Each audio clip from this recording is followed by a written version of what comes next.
A Bíblia afirma em Tiago 5,16 que muito pode por sua eficácia a súplica de um justo. Em outras palavras, a eficácia na oração. E esse é o assunto da nossa conversa. Nos próximos minutos, vamos compreender um pouco mais a respeito da oração eficaz. Fique comigo.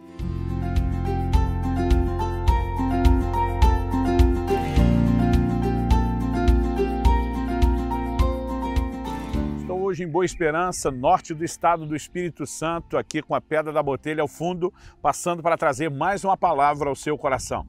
Tiago, capítulo 5, dos versículos 16 a 18, diz o seguinte: portanto, confessem os seus pecados uns aos outros e orem uns pelos outros, para que vocês sejam curados. Muito pode, por sua eficácia, a súplica do justo. Elias era homem semelhante a nós, sujeito aos mesmos sentimentos, e orou com fervor para que não chovesse sobre a terra, e por 3 anos e 6 meses não choveu. Depois orou de novo, então o céu deu chuva e a terra produziu os seus frutos.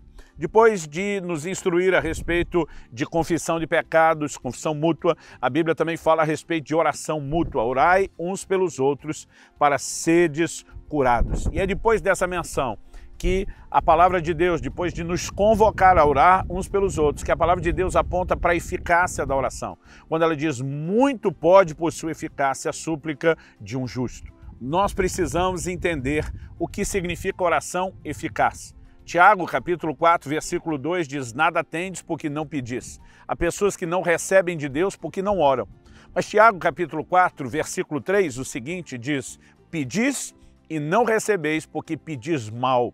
Então precisamos orar para receber, quem não ora não recebe. Mas não adianta orar de modo errado.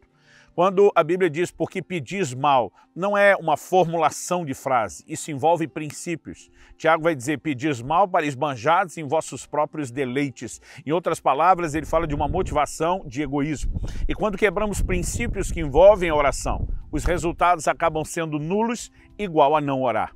Então precisamos entender o que determina a eficácia da oração. Acredito que, em primeiro lugar, nós precisamos de uma mentalidade correta.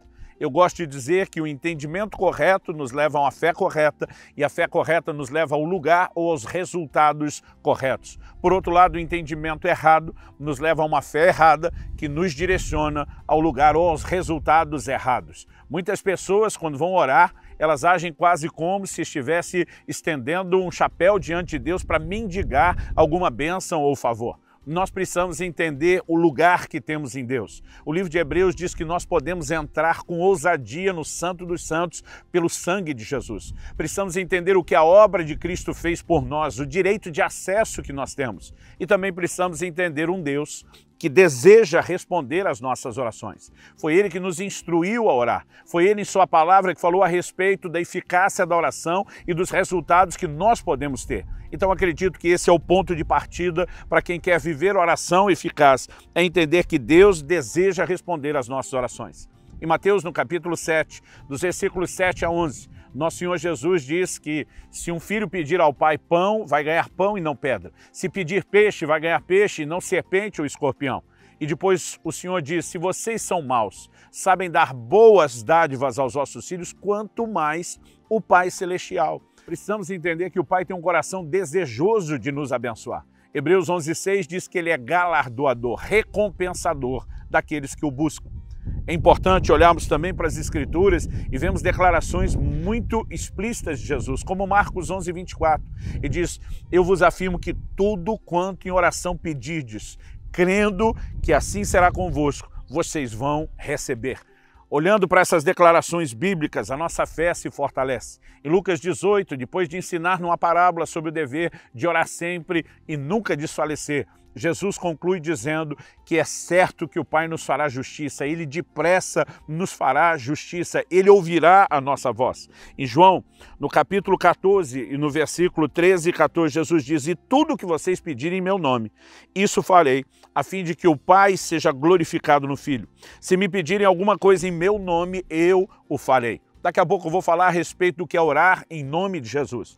Mas acredito que precisamos primeiro fortalecer, né, essa ideia, essa mentalidade de um Deus disposto a agir. Não apenas para que Ele seja glorificado por meio da sua intervenção, mas porque Ele deseja nos abençoar, porque Ele deseja nos suprir. Muitas vezes Deus vai fazer as coisas para nos agradar. Em João 16, por exemplo, versos 23 e 24, Jesus diz: naquele dia vocês não me perguntarão nada. Em verdade lhes digo, se pedirem ao Pai alguma coisa em meu nome, Ele lhes concederá. Até agora vocês não pediram nada em meu nome. Peçam e receberão, para que a alegria de vocês seja completa. Essa frase, para que a alegria de vocês seja completa, né, evidencia que o Senhor está apontando na direção de um Deus que deseja acrescentar algo aos nossos corações para nos alegrar. Isso não significa que Deus nos tratará como filhos mimados, que quando batem o pé ou fazem birra conseguem, né, do Pai tudo que querem, mas nós precisamos entender um coração amoroso e disposto a abençoar. Paulo, escrevendo a Timóteo, fala a respeito de Deus que nos concede coisas para o nosso aprazimento, para nos agradarem. E quando eu olho para as Escrituras, eu vejo, né, como Deus aparentemente se humilha, se rebaixa a um nível de atender a petição de um mero mortal a quem ele criou. Isso demonstra apenas o coração fantástico de Deus. Depois de Josué orar e o sol, né, parar, a Bíblia diz em Josué capítulo 10, versículo 14, não houve dia semelhante a esse, nem antes e nem depois dele, tendo o Senhor assim atendido a voz de um homem, porque o Senhor lutava por Israel. Deus atendeu a voz de um homem, não apenas porque esse lhe clamou, mas clamou alinhado ao propósito, às promessas que Deus já havia feito. Então, depois de entender que Deus deseja, e não apenas pode, mas deseja responder às nossas orações. Me lembro quando adolescente de alguém dizendo, olha, um homem rico pode me dar muito dinheiro, mas não é porque ele tem o poder, os recursos, que significa que eu terei. Só terei se ele quiser. E nós precisamos entender que com Deus não é diferente. Ele não apenas pode, mas ele quer. Em segundo lugar, temos que reconhecer que há empecilhos à oração. Quando Tiago diz, pedis e não recebeis porque pedis mal, nós precisamos reconhecer que a eficácia da oração está condicionada a princípios, que se forem quebrados, então essa eficácia terá sido sabotada. E já mencionei propósitos egoístas, como quando alguém pede apenas para si mesmo. Eu gosto de dizer que uma das melhores formas de chamar a atenção de Deus é quando não focamos apenas em nós mesmos. A Bíblia diz que enquanto Jó orava pelos seus amigos, Deus mudou o cativeiro dele. Um anjo do Senhor aparece a Cornélio e diz, tuas esmolas e as tuas orações subiram para a memória diante de Deus. As orações subir para a memória normalmente faz sentido para a gente, mas não paramos para pensar que a esmola, o bem que fazemos aos outros, chama a atenção de Deus para nós. Mas uma outra coisa que atrapalha a oração é o pecado. Em João 9, 30 e 31, nós lemos que Deus não atende a pecadores. Ao longo das Escrituras, nós percebemos, que o pecado separa, desconecta o homem de Deus. Em Malaquias 2,3, Deus diz, vocês cobrem o meu altar com choro, com jejuns, com lágrimas, e eu não vos ouço. Versículo seguinte, o 14, traz a pergunta, e vocês questionam por quê? Deus diz, porque o Senhor foi testemunha da aliança entre ti e a mulher da tua mocidade com a qual tu foste desleal. É como se ele estivesse sendo camarada, tu não honra nem a aliança do casamento, agora vem chorar no pé do altar esperando que eu te ouça. É como se ele dissesse, é ruim que eu vou ouvi-lo. Havia uma desconexão estabelecida pelo pecado. Jesus também falou a respeito da falta de perdão. E disse que quando estivéssemos orando, nós deveríamos perdoar as ofensas, porque senão o Pai Celeste não vai nos perdoar. Ele não vai nos atender. A falta de perdão pode entrar na classificação de pecado, mas acredito que é importante que a gente destaque que a desconexão horizontal com as pessoas pode gerar desconexão vertical para com Deus. O apóstolo Pedro diz, maridos, tratem as vossas esposas com honra, como vaso mais frágil, para que não sejam impedidas as vossas orações.